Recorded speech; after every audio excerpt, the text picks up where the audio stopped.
Welcome to Monk's Moon Temple. If you're listening now, it's likely you're searching for a quiet space. Not necessarily in the room around you, but within your own mind. You might be feeling that familiar tension, a restlessness, a hum of worry about tomorrow, a replay of yesterday, a mental list that never seems to get shorter. You've probably tried to solve this. You've tried to think your way out of it, to argue with your thoughts, to force yourself to relax. And it works, for a moment. But the noise always returns, often louder than before. What if the very effort to quiet your mind is what's keeping it so loud? This isn't a failure on your part. It's a misunderstanding of how the mind works, a misunderstanding that modern psychology is now catching up to, but that Buddhist teachings have illuminated for over 2 millennia. Let me share a story from my own life, about 30 years ago. I was in my first year of serious monastic training, and I was terrible at meditation. I thought the goal was to achieve perfect stillness, to empty my mind. Every time a thought arose, a memory, a plan, an itch, I would inwardly scold myself. Failed again. My meditation sessions were hours of silent, frustrated warfare. One afternoon, after a particularly agonizing sit, my teacher found me looking defeated. He didn't ask about my experience. Instead, he pointed to an old stone well in the courtyard. "See the water in the well?" he asked. I nodded. It was still, reflecting the clear sky. "How do you make it that clear?" I ventured guesses. "You remove the impurities. You cover it so leaves don't fall in." He smiled. "No. You let it be. The mud settles on its own, not because you fight the water, but because you stop stirring it. Your mind is the same. You are stirring it constantly with your judgment, your effort, your resistance to whatever bubbles up.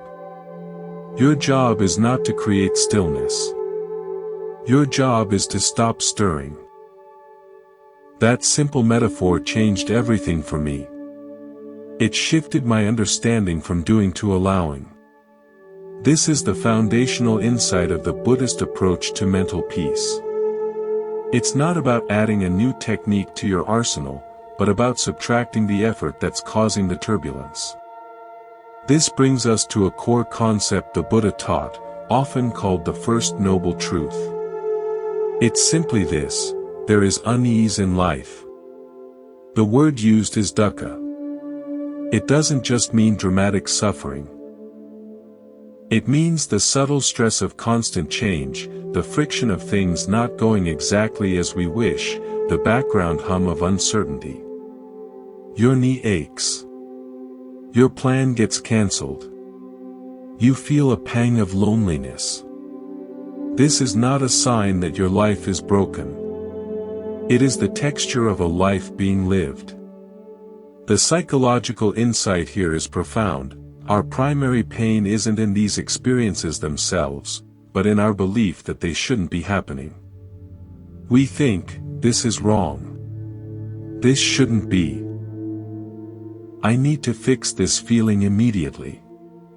That thought is the spoon that stirs the well. Let me illustrate with an original story about a woman named Clara, a project manager. Clara came to a workshop drowning in anxiety. Her mind, she said, was like a browser with countless tabs open, each one blaring a different urgent video. She tried to close them all through willpower, positive affirmations, and sheer exhaustion. Nothing worked. I introduced her to the well metaphor. Her task wasn't to close the tabs. Her task was to expand the screen. To notice the frantic activity, but to also feel the presence of her body in the chair, the air on her skin, the vast, still desktop that held all those windows. That night, When her loop of worry about a work presentation began, she didn't fight it. She mentally said, the presentation channel is on. She acknowledged the tightness in her chest as just a sensation. She felt her feet on the floor. In doing so, she wasn't the frantic user closing tabs anymore, she was the spacious awareness containing the entire computer. The anxiety didn't vanish, but its volume turned down from a scream to a murmur. She fell asleep, not because she won a battle, but because she stepped off the battlefield. If this idea of making peace by stopping the war within resonates with you, consider subscribing to Monk's Moon Temple. It's a simple way to have these reminders of clarity and space delivered to you, like a friend gently pointing you back to the still water of your own well. Clara's story touches the second noble truth: the cause of our extra suffering is our grasping and pushing away. In modern terms, it's our resistance to our present moment experience. We don't just feel stress, we feel stressed about being stressed. We don't just feel sad, we feel weak for feeling sad. This inner conflict, this stirring of the water, is the second arrow. The Buddha taught that while life may inevitably shoot the first arrow of pain, the cancelled plan, the ache, we shoot the second arrow at ourselves with our reactions. The real suffering is in the second arrow. I want to introduce another metaphor. Imagine your awareness is the sky. Your thoughts, emotions, and sensations are the weather. The sky holds everything: bright sunshine, gentle clouds, raging thunderstorms, tranquil starry nights. The sky never takes the weather personally. A storm doesn't damage the sky, it moves through it. The sky remains vast, open, and fundamentally unchanged. Your anxiety is a weather pattern. Your sadness is a weather pattern. They are not you. They are conditions passing through the boundless space of your awareness.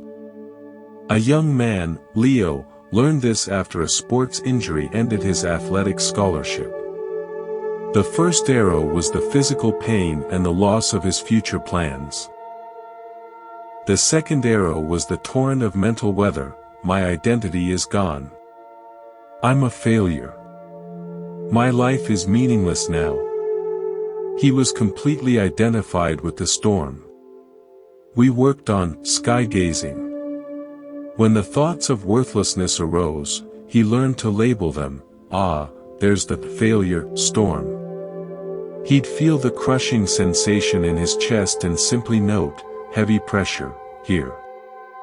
By observing the weather without becoming it, he created a gap. In that gap, he could see that he was not the storm cloud of despair. He was the sky that could hold it. This didn't solve his practical problems, but it ended the mental emergency.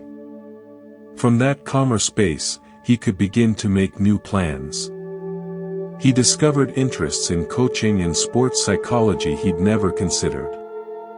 The storm passed, and the sky, his essential capacity for awareness and peace, was still there, clear and intact. So tonight, as you listen, I invite you to this initial practice. Don't try to change anything. Just notice.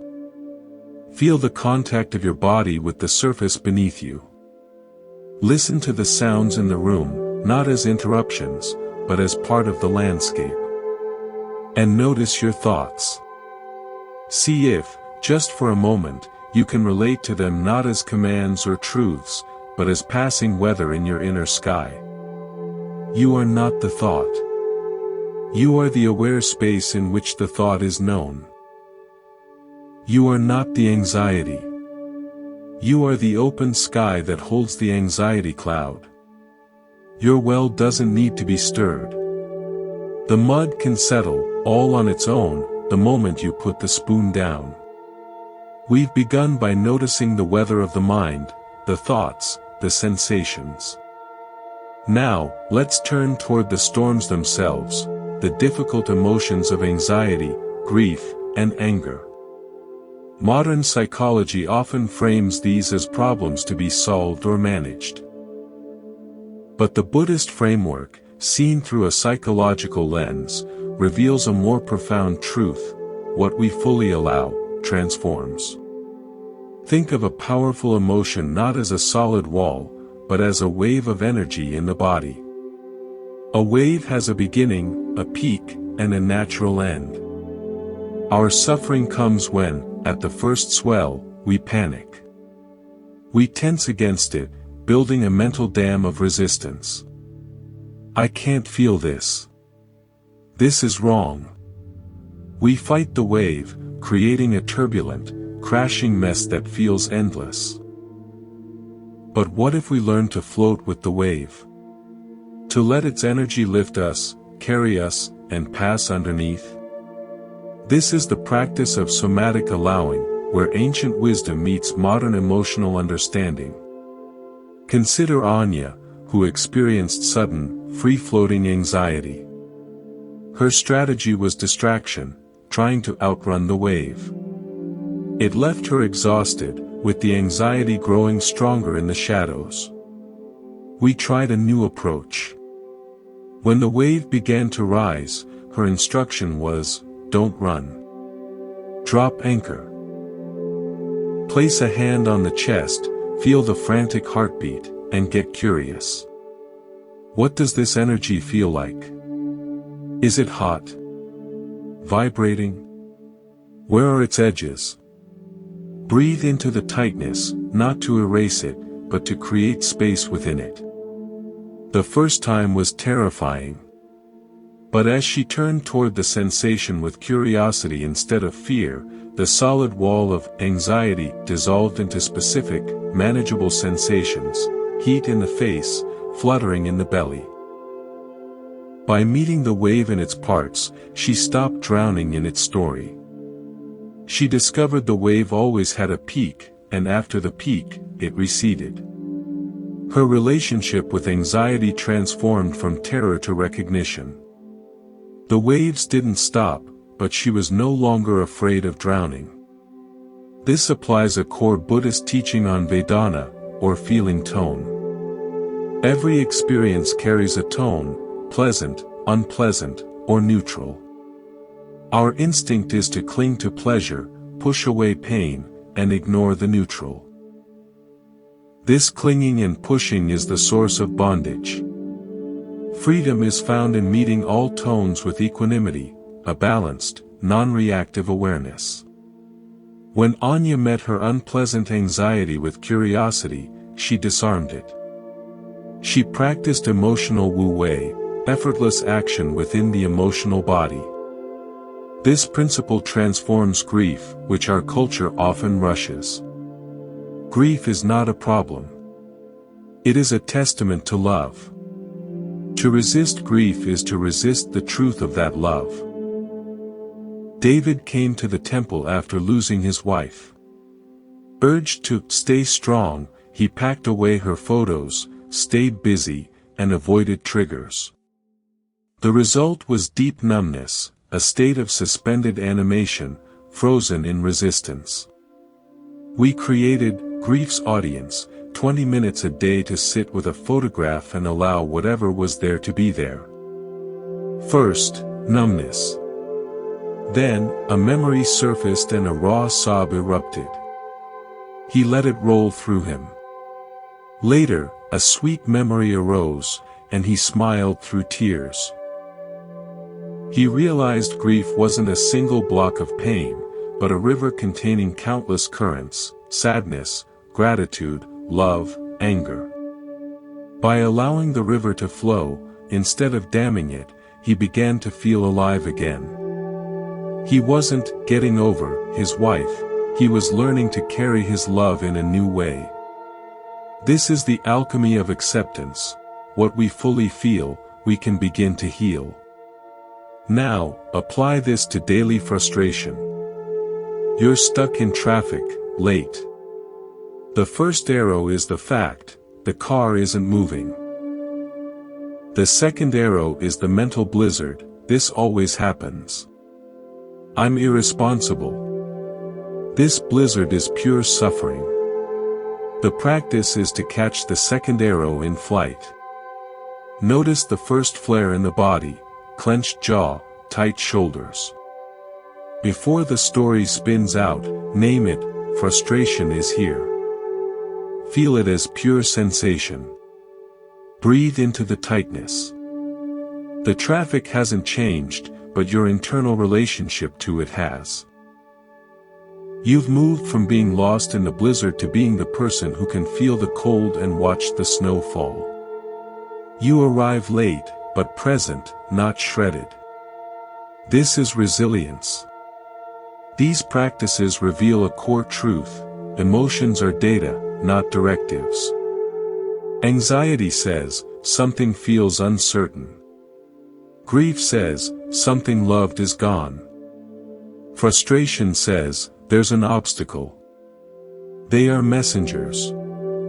When you shoot the messenger with resistance, you miss the message and start a war. When you listen with respect, you receive the information, and the energy can move on. Tonight, if a familiar emotion arises, try this: pause. Feel. Breathe. Locate the sensation. Give it room. Be the sky holding this weather, the ocean allowing this wave. You are not erasing the emotion. You are changing your seat, from an actor swept up in the drama to the aware, compassionate audience, witnessing the play of experience. This shift in perspective is where your power lies. This understanding of allowing naturally leads us to examine what happens when we try to force control, not just over emotions, but over life, relationships, and our very sense of self. That is where we turn next. So we've practiced allowing the waves of emotion, learning to float rather than fight. But our minds have a deeper habit, a more ingrained reflex than resisting feelings, the relentless drive for control. We believe that if we just think enough, plan enough, and worry enough, we can steer the ship of our life safely to a chosen shore. We try to control outcomes, other people's opinions, our own performance, even the passage of time. This illusion of control is the grand architect of our stress. The Buddha's teaching on dependent origination offers a profound psychological correction. It states that everything arises and passes away based on a vast, interconnected web of causes and conditions. Nothing exists in isolation. Your mood today depends on your sleep, your breakfast, a comment from a stranger, the weather, your childhood patterns, global news, countless threads in an infinite tapestry. To believe you are the sole weaver of this tapestry is both an exhausting and a lonely burden. Think of yourself not as the director of a play, but as one actor in a vast, improvisational ensemble. You can deliver your lines with sincerity, react authentically to others, but you cannot control the other actors, the set changes, or the audience's reaction. The play emerges from the collective contribution. When you cling to a specific, rigid script for how everything should go, you miss the beauty and intelligence of the emergent performance. You suffer not from life itself, but from your attachment to a single, unchangeable outcome. I saw this with a brilliant entrepreneur, Leo. He built a successful company through sheer force of will and meticulous control. When market shifts threatened his business, he doubled down. He worked 18-hour days, micromanaged his team, and tried to force old strategies onto new realities. He was the actor screaming his original lines while the entire play had shifted genres around him. The more he forced, the more his team resented him, his health declined, and his business faltered. He was exhausted, believing his worth was tied to controlling an uncontrollable situation. His turning point came during a walk in a redwood forest. He stood before a giant tree that had grown around a massive boulder, its roots embracing, not displacing, the obstacle. The tree didn't control the rock's presence, it adapted to it, drawing strength from the very constraint. Leo realized his business wasn't failing because he lacked control, but because he was refusing to adapt to the new landscape. He began to practice strategic surrender. He stopped trying to control every detail and started listening, to his team's ideas, to market data, to customer feedback. He shifted from being a dictator of outcomes to a cultivator of conditions. He created a fertile environment for adaptation. His business not only stabilized but found a more innovative, resilient path forward. He learned that true power isn't in rigidity, but in responsive flexibility. This illusion is especially painful in relationships. We mistakenly believe love means making someone happy, or that caring requires managing their choices. We try to control a partner's habits, a child's path, a friend's decisions. This isn't love, it's fear wearing a disguise. It says, I need you to be a certain way for me to be okay. A mother, Elena, was in anguish over her adult son's career choices. She saw his potential for a stable profession, but he pursued music. Her concern manifested as constant advice, criticism of his gigs, and reminders of financial pitfalls. The more she pushed, the more he distanced himself. Their calls became tense, then rare. She was trying to control the script of his life to soothe her own anxiety. Her suffering was immense. We reframed her role. I asked, can you love the sincerity in him, even if you fear the path? Instead of giving advice, she practiced saying, tell me about your music. She listened without an agenda to fix or redirect. She sent a simple text after a show, thinking of you. Hope it went well. She didn't control her worry, but she stopped letting it control her actions. She began to separate her love from her need for a specific outcome. Gradually, the warmth returned to their relationship. He began to call her, not for approval, but for connection. Elena discovered that love, released from the grip of control, becomes spacious and enduring. She found peace not in his choices, but in her capacity to love him unconditionally. The practice here is to discern between influence and control. You can influence through your presence, your support, your own authentic expression. But you cannot control another's heart, mind, or destiny. Letting go of control isn't passivity, it's the active choice to focus your energy where it has actual power, on your own responses, your own integrity, your own peace. As you rest now, consider, where are you gripping the will too tightly? Is it with a work project, hoping to force a perfect result? Is it with a loved one, silently demanding they change? Is it with your own body, fighting its natural limits or aging?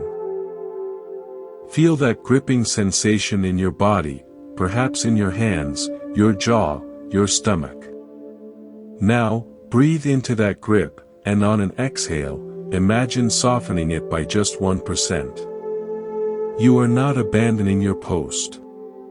You are simply shifting from a stance of rigid control to one of intelligent engagement.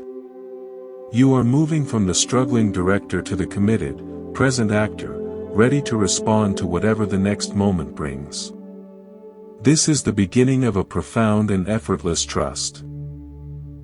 We've softened our grip on the illusion of control. Now, let's turn to the fundamental reality that makes all control ultimately impossible, the truth of impermanence. In Pali, anicca. Everything that arises will pass away. Every single thing. Your joy, your pain, this breath, this life, this universe. We know this intellectually, yet we live in quiet rebellion against it. We act as if the good moments can be frozen, our youth preserved, our relationships made static. We treat endings as personal failures or cosmic injustices. But what if embracing this flow, rather than fighting it, is the very gateway to a deeper, more vibrant peace? Psychologically, our resistance to impermanence is a resistance to reality itself. It creates a persistent background anxiety, the fear of loss that taints our enjoyment of what we have. We hold our loves loosely for fear of the coming ache, thereby missing the full depth of the connection now. Buddhist wisdom doesn't ask us to become indifferent. It invites us to love because things are transient, making each moment poignant, sacred, and utterly alive.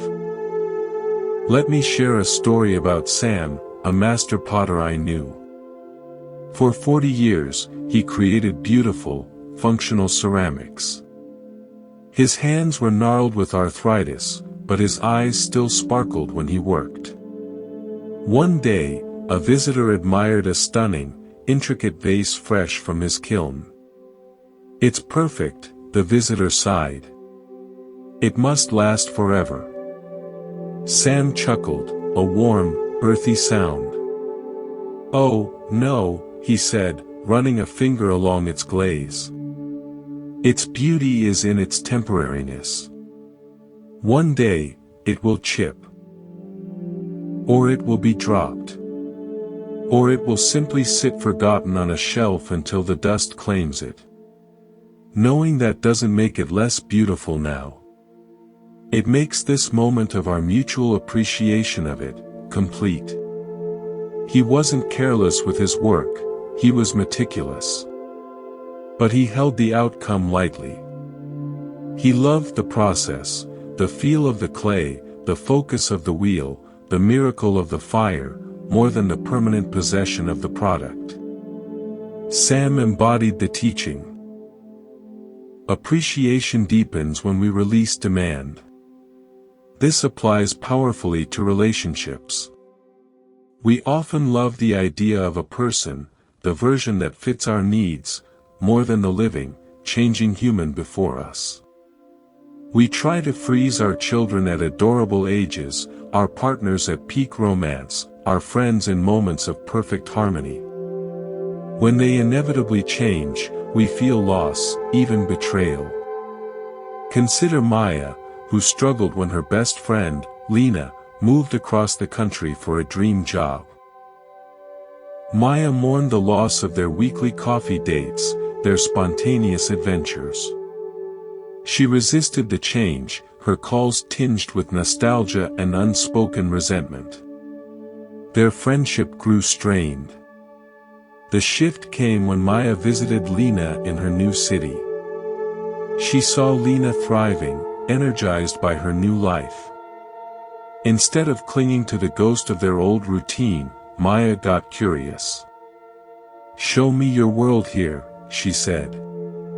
They explored new cafes, met Lena's new colleagues. The friendship didn't revert to what it was, it evolved.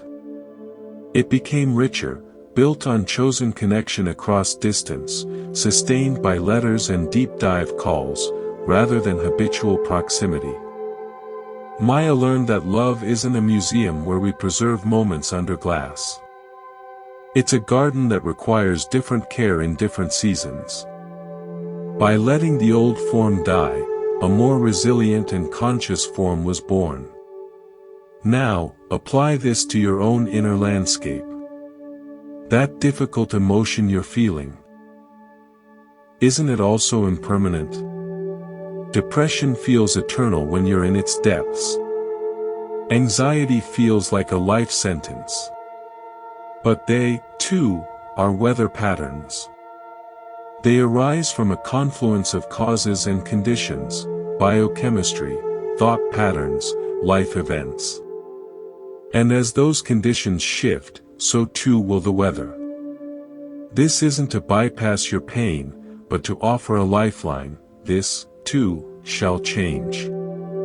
You are not doomed to feel this forever. This awareness can bring a sliver of light into the darkest hour, the crucial difference between "I am suffering" and "suffering is happening." The ultimate impermanence, of course, is the truth of our own mortality. Rather than a morbid fixation, acknowledging this can be the greatest catalyst for living authentically. It asks the urgent, clarifying question, knowing my time is limited and precious, how do I wish to spend this present breath? So tonight, I invite you to a gentle contemplation. Bring to mind something you are deeply attached to, a relationship, a possession, a version of yourself, a routine. Feel the tenderness of that attachment. Now, imagine it 5 years from now. It will have changed. It may be gone. Don't rush to grief.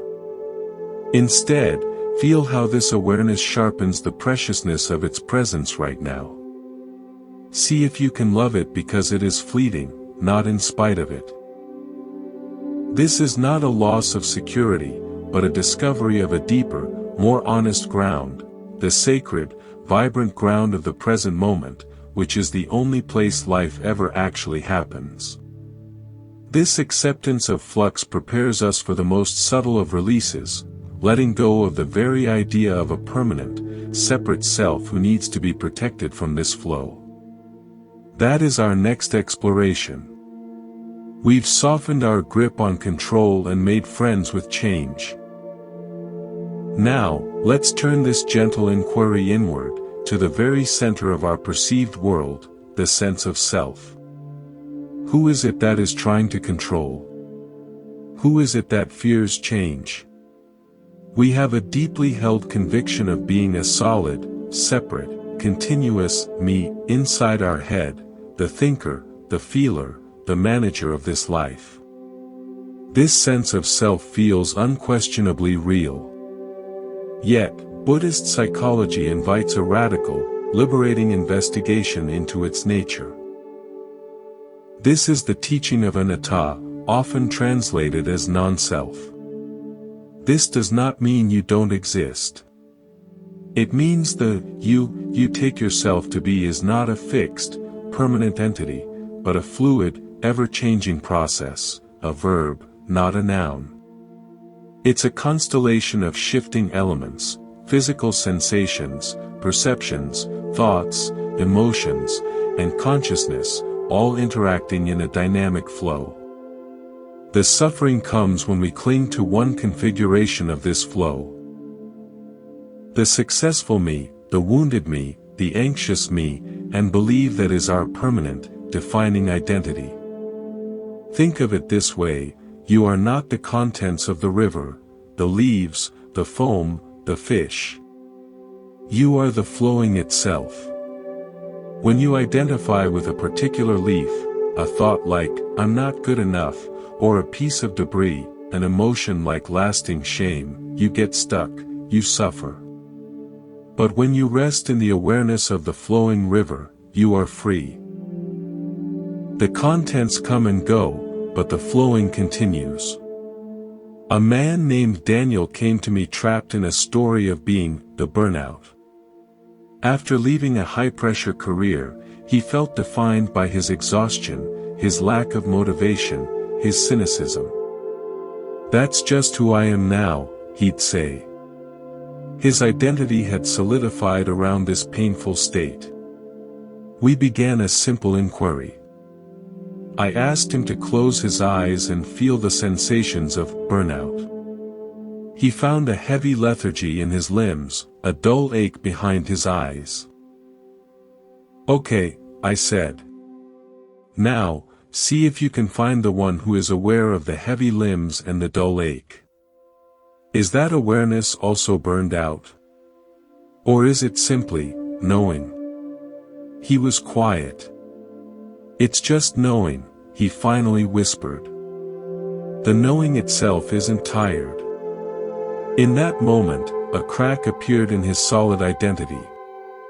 He glimpsed that he was not the burnout, he was the aware space in which the experience of burnout was occurring. This didn't magically cure his fatigue, but it ended the prison sentence. He was no longer exclusively defined by his symptoms. From this space of pure awareness, he could begin to make choices from curiosity rather than resignation, small choices about rest, nutrition, and gentle activity that were not acts of a burnout trying to fix himself, but of intelligent life responding to conditions. This insight dismantles the foundation of so much personal suffering. The story of a deficient self. Social anxiety. It's the story of a fundamentally flawed self waiting to be exposed. Perfectionism. It's the story of a self that must be perfect to be worthy. These are not truths, they are thought patterns, repetitive mental weather mistaken for the climate. When you investigate directly, you cannot find a solid, flawed self anywhere, only thoughts about being flawed, sensations of shame, and the awareness that contains it all. I worked with a talented artist, Chloe, who was paralyzed by the thought, "I'm a fraud." Before every exhibition, she'd be crippled with anxiety, convinced she'd be found out. We personified the thought. "Okay," I said. "Let's say the fraud police are in the room. What are they going to find? What is the actual evidence of this permanent, fraud entity?" She listed fleeting feelings, past mistakes, comparisons to others, all passing phenomena, not a solid thing. Then I asked, "Who is aware of the fear of the fraud police right now?" She paused. "I am," she said. "And is that awareness fraudulent?" She almost laughed. "No. It's just clear." She realized that fraud was a haunting story, not her essence. The aware presence she truly was remained untouched by the drama.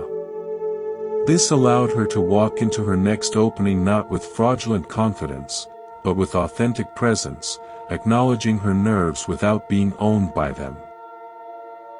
This is the ultimate psychological freedom. You are not your autobiography. You are the consciousness that reads the book.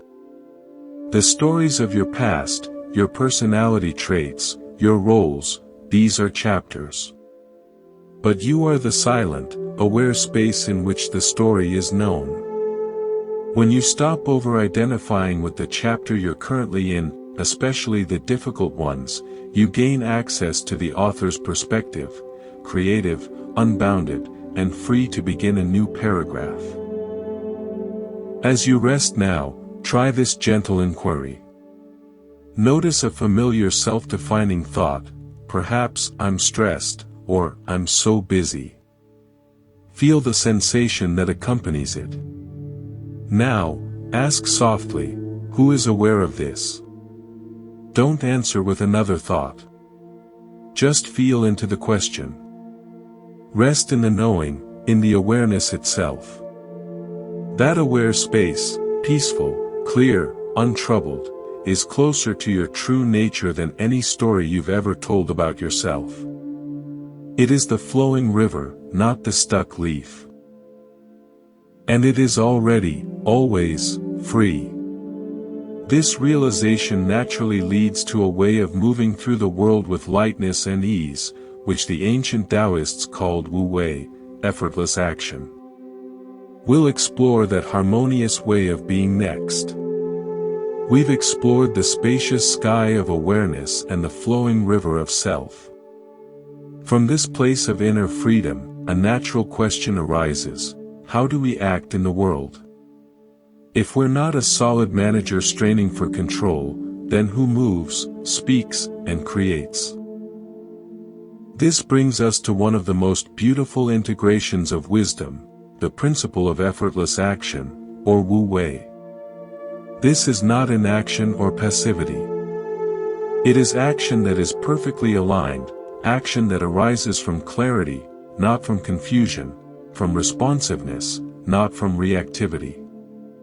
It is the way water flows around a stone, powerful, adaptable, and without internal struggle. Think of it as the difference between pushing and allowing. Pushing is when your mind is fixed on a rigid outcome. You use sheer will to force your way forward, against resistance. This creates friction, exhaustion, and often poor results. Allowing is when you are fully present, attuned to the actual conditions of the moment. You see the shape of the obstacle clearly, and you move with intelligence, around it, over it, or sometimes, waiting for it to shift. Your energy is conserved, your action is effective, and there is a sense of grace. In my own life, I learned this not from a book, but from watching an old gardener at the temple, Mr. Aito. He tended the rose bushes for decades. I, in my youthful zeal, would rush to prune, hack at overgrowth, and vigorously water, trying to make the garden perfect. Mr. Aito moved slowly. He would observe a bush for a long time before making a single cut. He felt the soil. He noticed which plants thrived in which light. His work seemed leisurely, almost lazy. But his roses were legendary. Healthier, more vibrant, and more resilient than any others. One day I asked him his secret. He said, "I do not fight the rose. I listen to it. The rose knows how to be a rose.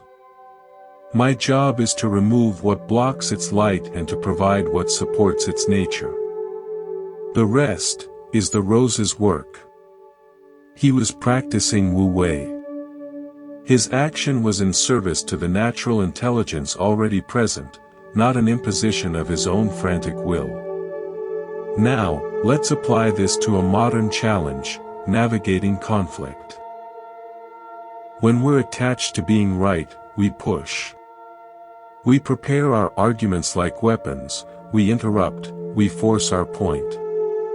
The result is rarely understanding, it's defensive entrenchment. I worked with two business partners, Sarah and James, who were locked in a stalemate over a company direction. Sarah would come to meetings armed with data, talking over James. James would shut down, then make passive-aggressive decisions later. They were two streams trying to flow through each other, creating only turbulence. We introduced a Wu Wei dialogue. The rule was simple: before stating your own position, you must first reflect back the other person's position to their satisfaction. You have to truly understand their landscape before you can navigate it. The first few times were agonizingly slow. But as they practiced listening to understand, rather than to rebut, something shifted. Sarah heard James's genuine fear of risk, rooted in his family's history.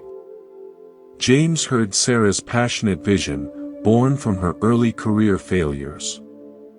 They weren't just positions, they were human concerns. From that place of mutual understanding, a third, hybrid strategy emerged, one neither had originally conceived, that addressed both their core concerns.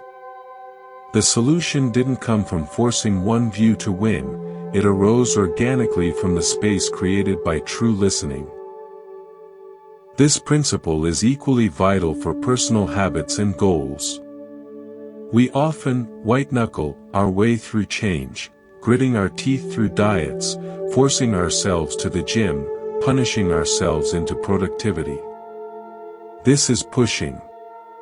It's exhausting and rarely sustainable. Consider Maya, who wanted to establish a morning meditation practice. She set a rigid goal, 30 minutes at 5 a.m. She forced herself out of bed, sat in grim determination, and spent the entire time battling sleep and frustration. She came to hate meditation and quit after 2 weeks. This was effort against her nature. We shifted the approach. The goal was no longer 30 minutes of perfect stillness. The goal was connection. Could she find one conscious breath when she first woke up? Could she sit for just 2 minutes with kindness? Could she listen to a brief guided meditation while still in bed? She began to associate the practice with gentleness, not grit. From that foundation of ease, her sitting naturally lengthened. She wasn't forcing a practice onto her life, she was allowing a practice to grow from her life, like Mr. Aito's roses. Wu Wei asks us to discern the difference between forceful effort and skillful effort. Forceful effort feels tense, draining, and adversarial. Skillful effort feels focused, engaged, and often joyful. It's the difference between a swimmer thrashing against the current and one who understands the water, using its energy to move with power and grace. So, as you move through your day, begin to notice, where are you pushing? Where is there internal strain? In a conversation, a task, a personal goal. Pause. Take one conscious breath. Ask, how might I approach this with more ease? What would it look like to work with the reality of this situation, rather than against it? You might take a short walk before tackling a problem, ask a clarifying question instead of stating your case, or break a daunting task into one tiny, doable step. You are not giving up. You are aligning. You are becoming like water, finding the path of least resistance, which is ultimately the path of greatest power and peace. This art of harmonious action naturally flowers into a way of being that balances all aspects of life, the middle way. That is where we turn next. From effortless action, we arrive at a natural sense of balance. This is the heart of the middle way, the Buddha's core insight that freedom lies not in extremes, but in wise, dynamic equilibrium. We often mistake this for playing it safe or adopting a lukewarm compromise. It is neither. The middle way is the most courageous and responsive path, a constant, gentle correction between the banks of too much and too little, like a river finding its true course. Psychologically, we are often pulled toward extremes. We swing from workaholism to burnout, from people-pleasing to isolation, from rigid discipline to complete indulgence.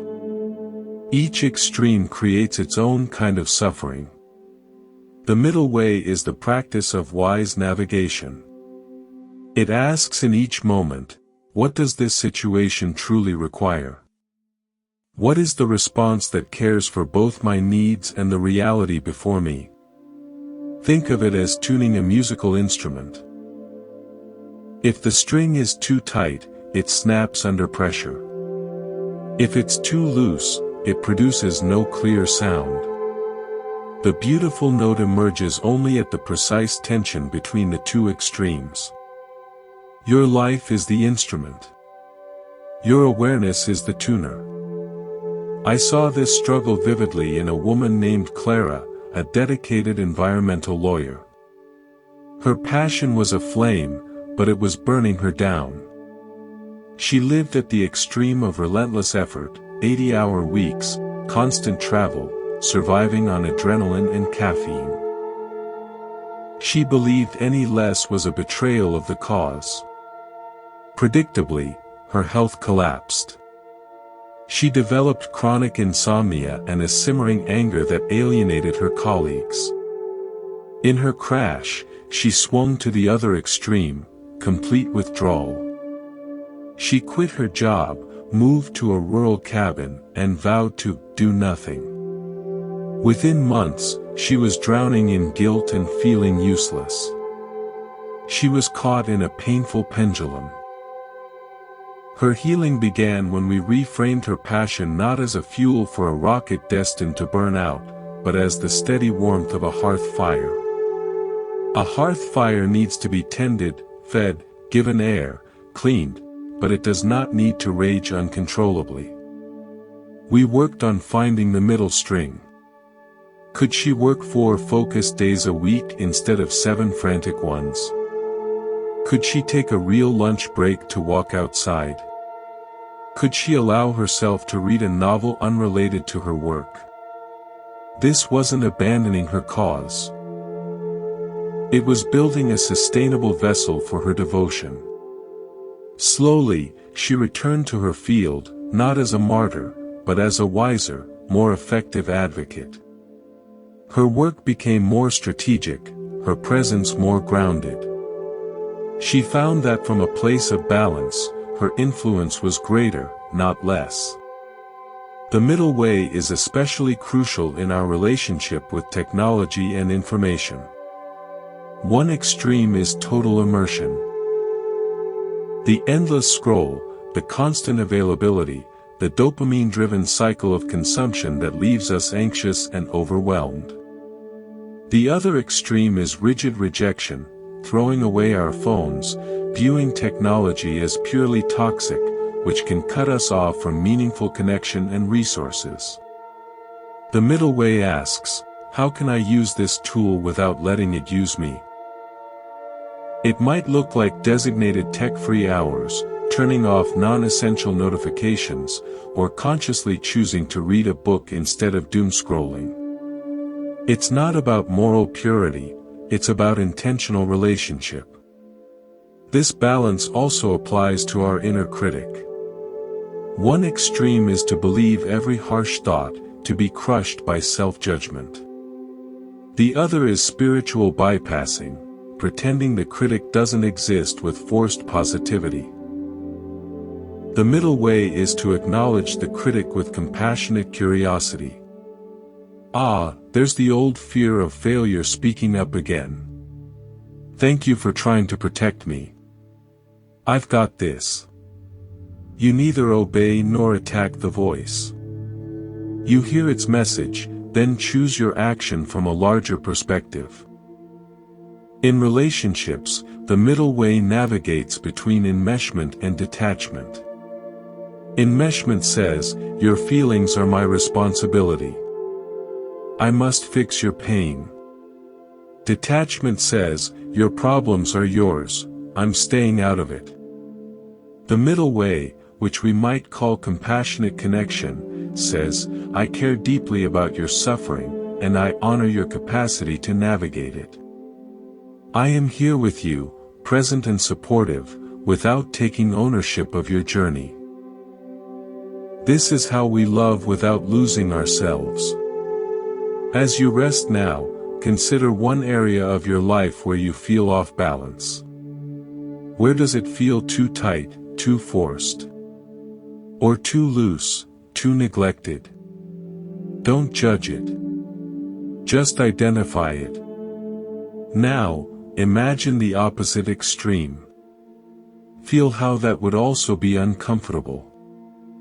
Finally, feel for the center point between them.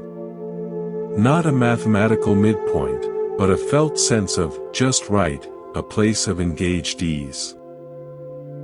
Perhaps it's going to bed 30 minutes earlier instead of trying to overhaul your sleep.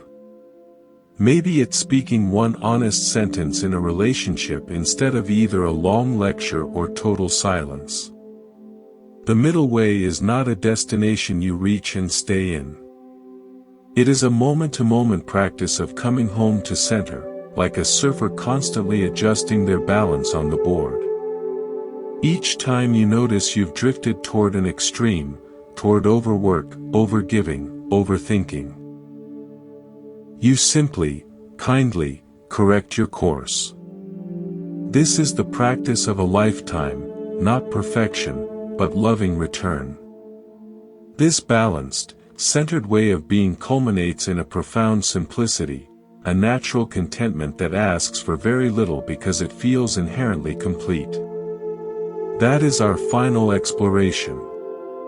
We have journeyed through spacious awareness, through allowing emotions, through releasing control and embracing change. We have questioned the solid self, practiced effortless action, and sought the balance of the middle way. All of these paths lead to one quiet, profound destination, the peace of enoughness. This is not a dramatic arrival, but a gentle settling. It is the realization that what you have been seeking, security, worth, peace, love, is not something to be acquired, but a state to be remembered. It is the understanding that you, and this moment, are already complete. Buddhism calls this santuthi. Contentment. It is not the satisfaction of getting everything you want, but the profound relief of no longer needing your circumstances to be different for you to be okay. Psychological suffering is, at its root, a sense of lack, a feeling that something is missing here, now. We believe the missing piece is out there, in an achievement, a relationship, a possession, a state of mind. This seeking keeps us leaning into an imagined future, missing the wholeness of our present. Imagine you have been carrying a heavy, empty bowl your whole life, believing you must fill it to be happy. You run from place to place, seeking the right water to pour in. The running is exhausting. The bowl feels like a void. Contentment is the moment you stop, look down, and realize the bowl is not empty. It is already full of space, and space is not a lack, it is a luminous, open capacity. It is full of awareness itself. You put the bowl down. You are free. I witnessed this shift in a man named Leo, a retired financier. He had spent decades in pursuit of wealth, status, the perfect retirement. When he finally had it all, he was bewildered to find a quiet despair. His luxurious home felt empty. His time was a void to be filled. He came to the temple restless, still seeking a new project for enlightenment. I invited him to join the daily task of raking the gravel in the courtyard, a simple, repetitive chore. For the first week, he raked with frustration, seeing no point. Then, one windless afternoon, as he made the final, smooth pass with the rake, he paused. He saw the perfect, ordered lines in the sand. He felt the sun on his neck, the weight of the rake in his hands. He heard a bird sing. In that utterly ordinary moment, with no goal achieved and nothing acquired, his seeking mind simply stopped. And in that cessation, he was flooded with a sense of absolute fullness. He wasn't happy about anything. He was happiness. The bowl was gone. He had come home. This is the essence of the practice. Peace isn't found, it's uncovered. It's what remains when you stop all the activities that disturb it, the grasping, the resisting, the comparing, the story-making. It is the natural, still water of your own well, once the stirring ceases. So, what does this mean for your daily life? It means that the path to peace is not about adding more techniques, more possessions, more experiences. It is about sacred subtraction. It is about noticing where you are adding the second arrow of wanting things to be different, and gently putting that arrow down. It is about savoring the simplicity of a single breath, the warmth of a mug in your hands, the sound of rain, without needing it to be anything other than what it is. This doesn't mean you stop having preferences or working toward goals. It means you hold them lightly. You can work for a promotion while knowing your worth isn't tied to it. You can cherish a relationship without needing the other person to complete you. You can enjoy comforts without believing they are the source of your joy. Your inner peace becomes the foundation, not the reward. As we close, I invite you into one final, simple practice. Wherever you are, whatever you are doing, just pause. Feel your body. Feel the air moving in and out of your lungs, all on its own. Listen to the silence between and beneath the sounds. In this moment, what is actually wrong? Not in the stories of the past or future, but right here, in the bare facts of your present experience. Is the breath breathing? Is awareness knowing? This basic aliveness, this is enough. This is the treasure you have been searching for. It has never been absent. You are not broken. You are not behind. You are not lacking. You are a manifestation of life itself, aware and awake. All the techniques, the stories, the struggles, they were just fingers pointing at the moon. Don't cling to the finger. Look at the moon. The moon is your own aware, peaceful presence, shining right now. So rest. Rest deeply in this knowing. Let go of the search. Let go of the need to let go. You are already home. You are already whole. You are already free. We have arrived home to a peace that does not depend on anything. This is the great discovery. But wisdom is not a trophy to be placed on a shelf. It is a living current that must flow into the river of your days. The final teaching, then, is about integration, how this boundless awareness you've touched becomes the ground you walk on when you get off the meditation cushion and step back into your world. This is where the path becomes truly beautiful. Your practice is no longer a separate activity called mindfulness. It becomes the quality of your attention itself, whether you are in a tense meeting, washing dishes, comforting a friend, or stuck in traffic. The goal is not to be perpetually calm, but to be perpetually present, to meet each experience with the same open, allowing awareness you've cultivated. Think of it like learning a language. At first, you study vocabulary and grammar, that's your formal meditation. But the real purpose is to one day think, dream, and converse in that language without translation. Integration is when the language of awareness becomes your mother tongue. Life itself becomes the meditation hall. A woman named Chloe taught me this. After a transformative retreat, she returned to her high-stress job as an emergency room doctor. She feared the clarity would shatter in the chaos. She tried to cling to her quiet mind, which only made her resent the noise and pain around her. She was trying to build a wall of peace against life. It was exhausting. Her breakthrough came when she stopped trying to bring peace to the ER and started looking for the peace within the ER. She began a subtle practice. Between patients, instead of rushing to charts, she would feel her feet on the floor for one full breath, connecting to the ground of her being.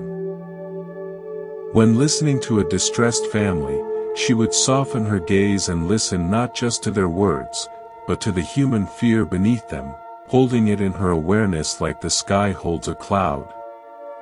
She didn't have time for long sits, but she discovered micro-sanctuaries of presence, the feel of cool water on her hands, the brief eye contact with a colleague, the rhythm of her own walking. The chaos didn't disappear, but her relationship to it transformed. She was no longer in conflict with her environment, she was a aware, compassionate space within it. Her work became not a violation of her peace, but its most vibrant expression. This is your invitation, to find the sacred in the ordinary. The next time you feel overwhelmed, don't reach for a technique. Instead, pause and feel one thing completely. The weight of your body in the chair. The play of light on the wall. The sensation of the breath in your nostrils. In that full feeling, the story of overwhelm is interrupted. You've touched the timeless amid the timely. Integration also means embracing wisdom in action. It means making choices from this place of wholeness. Should you say the difficult truth? The mind from lack calculates risk and reward. The heart from enoughness asks a simpler question: what is the most authentic, compassionate thing to do? This becomes your compass. Finally, integration is compassion without fatigue. When you know your own enoughness, you can give from overflow, not from depletion. You can be with another's pain without the urgent need to fix it, because you're not trying to fill their lack or your own. You can offer the greatest gift, compassionate presence. You become a steady, non-anxious presence in a world of anxiety, and that is a profound service. So, as we end our time together, carry this with you. You don't need to protect your peace. You only need to remember it. It is the silent background of every experience. Let life be life, messy, beautiful, changing. Your job is not to change the movie, but to wake up to the fact that you are the aware, boundless screen on which all of it is projected. And that screen is, and always has been, perfectly still, clear, and at peace. Thank you for walking this path with Monk's Moon Temple. May you move through your days with ease, meeting each moment from the unshakable knowing that you are already home, already whole, already free. Good night.